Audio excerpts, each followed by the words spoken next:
Restaurant স্টাইলে মোরগ পোলাও এখন বাসায় তৈরি করে নিতে পারবেন। এই মোরগ পোলাওটা রেস্টুরেন্টের থেকে অনেক বেশি মজা হয় খেতে। ঘরোয়া মশলায় ঝটপট করে মোরগ পোলাওটা তৈরি করে নিতে পারবেন, বাড়তি কোনো মশলা লাগবে না। চলুন তাহলে কিভাবে আমি তৈরি করেছি রেসিপিটা আপনাদের সাথে শেয়ার করি। মোরগ পোলাও তৈরি করার জন্য প্রথমে আমি একটা মশলা ব্লেন্ড করে নিব। এখানে নিয়েছি হাফ কাপ পেঁয়াজ বেরেস্তা, 6টা নিয়েছি কাজু বাদাম, 6টা কিশমিশ, হাফ জয়ফল এবং জয়ত্রী নিয়েছি, 2 চামচ দিয়ে দিব গুঁড়া দুধ এবং 3 চামচ দিয়ে দিব টক দই। এরপর 1 চামচ দিয়ে দিব টমেটো সস। এরপর দিব হাফ কাপ পানি দিয়ে এখন আমি মশলাটাকে ব্লেন্ড করে নিব। আপনারা শিলপাটায় বেটেও নিতে পারেন। মশলাটা আমি ব্লেন্ড করে নিয়েছি, এরকম ক্রিমি হয়েছে। এখন আমি রান্না করব। চুলায় একটা প্যান বসিয়ে দিয়েছি, প্যানে দিয়ে দিব পরিমাণ মতো সয়াবিন তেল। তেলটা গরম হয়ে যাওয়ার পর একটু লবণ এবং একটু হলুদের গুঁড়া দিয়ে একটু ভেজে নিব। এরপর এখানে আমি দিয়ে দিব মুরগির মাংস। একটা মুরগি আমি এরকম 4 পিস করে কেটে নিয়েছি। রোস্টের জন্য যে মুরগি ব্যবহার করা হয় আমি ওই মুরগিটাই এখানে কেটে নিয়েছি। এখন উল্টে পাল্টে কিছু সময় ভেজে নিব। বেশি ভাজার দরকার নেই, হালকা একটু ভেজে নিলেই হবে। মুরগির মাংসটা এক সাইডে ভেজে নেওয়ার পর উল্টিয়ে দিয়ে আমি আরেক সাইডও ভেজে নিয়েছি। এখন সবগুলো মুরগির মাংস আমি তুলে নিব। প্যানে থাকা তেলের ভিতরে এখন আগে থেকে ব্লেন্ড করে রাখা মশলাটা দিয়ে দিব। এরপর এখানে আমি দেব 5টা কাঁচা মরিচ, 1.5 চামচ দিয়ে দিব লাল মরিচের গুঁড়া, ঝালটা আপনারা আপনাদের পছন্দ মতো দিয়ে দিবেন। 2 চামচ দেব রোস্টের মশলা, 1 চামচ চিনি, স্বাদ মতো লবণ, 2 চামচ দিয়ে দিব আদা এবং রসুন বাটা। আদা এবং রসুন বাটাটা প্রথমে আমি দিতে ভুলে গিয়েছিলাম, পরে দিয়ে দিয়েছি। এখন মশলাটা নেড়ে চেড়ে ভালোভাবে কষিয়ে নিব। অল্প আছে মশলাটা ভালোভাবে কষিয়ে নিব। মশলা থেকে যখন তেলটা এরকম উপরে উঠে আসবে তখন আগে থেকে ভেজে রাখা মুরগির মাংসগুলো দিয়ে নেড়ে চেড়ে মশলার সাথে মিশিয়ে নিব। নেড়ে চেড়ে ভালোভাবে মিশিয়ে নেওয়ার পর ঢেকে দিয়ে মুরগির মাংসটা ভালোভাবে কষিয়ে নিব।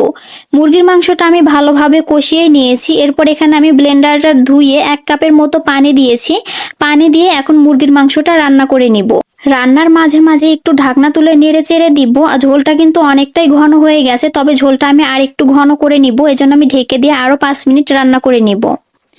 5 মিনিট রান্না করার পর ঝোলটা এরকম ঘন হয়ে গেছে, দেখতেই পাচ্ছেন কালারটা কিন্তু খুবই সুন্দর হয়েছে। এখন আমি মুরগির মাংসটাকে চুলা থেকে নামিয়ে নিব। এখন আমি পোলাও রান্না করব। পোলাও রান্না করার জন্য চুলায় আরো একটা প্যান বসিয়ে দিয়েছি। প্যানে দিয়ে দিব পরিমাণ মতো সয়াবিন তেল।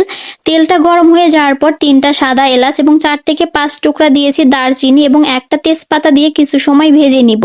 এরপর এখানে আমি দিয়ে দিব পোলাওয়ের চাল। এখানে আমি 500 গ্রাম পোলাওয়ের চাল ধুয়ে পানি ঝরিয়ে নিয়েছি। এখন তেলের সাথে 2 মিনিট চালটা ভালোভাবে ভেজে নিব। চালটা 2 মিনিট ভালোভাবে ভেজে নিয়েছি, অনেকটা ঝরঝরে হয়ে গেছে। এখন এখানে আমি চালের ডাবল পরিমাণ পানি দিয়ে রান্না করব। আমি এখানে পোলাও রান্না করতে ঠান্ডা পানি দিয়েছি। আপনারা যদি গরম পানি দিতে চান সেক্ষেত্রে পানিটা কিন্তু একটু কম দিতে হবে। পরিমাণ মতো পানি দেওয়ার পর 1 চামচ দিয়েছি গুঁড়া দুধ এবং স্বাদ মতো লবণ, 1 চামচ চিনি, 4টা কাঁচা মরিচ এবং 4-5টা কিশমিশ দিয়েছি। দিয়ে ঢেকে দিয়ে আমি পোলাওটা রান্না করে নিয়েছি। 90% রান্না আমার কমপ্লিট হয়ে গেছে। এখন নেড়ে চেড়ে দিয়ে এরপর উপর থেকে আগে থেকে রান্না করে রাখা মুরগির মাংসটা দিয়ে দিব। মুরগির মাংসটা দিয়ে আমি অল্প আছে 5 মিনিট রান্না করব। 5 মিনিট রান্না করলে আমাদের মোরগ পোলাওটা একদম রেডি। মুরগির মাংসটা দিয়ে দেওয়ার পর উপর দিয়ে কিছু বেরেস্তা ছিটিয়ে দিব। বেরেস্তা দিয়ে দেওয়ার পর ঢেকে দিয়ে 5 মিনিট রান্না করব।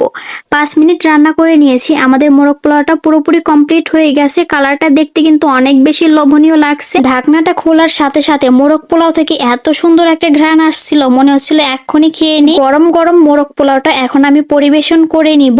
অতিথি আপ্যায়নে ঝটপট করে এই মোরগ পোলাওটা রান্না করতে পারেন। বাড়তি কোনো মশলা লাগবে না, ঘরে থাকা সামান্য মশলা দিয়ে মোরগ পোলাওটা তৈরি করতে পারবেন।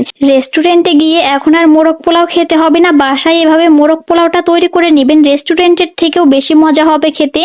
আমার আজকের এই মোরগ পোলাওয়ের রেসিপিটা আপনাদের কাছে কেমন লেগেছে কমেন্ট করে জানাবেন। রেসিপি ভালো লাগলে শেয়ার করে দিবেন। এরকম সহজ এবং মজার মজার রেসিপি পেতে আমার চ্যানেলটি অবশ্যই সাবস্ক্রাইব করে দিবেন।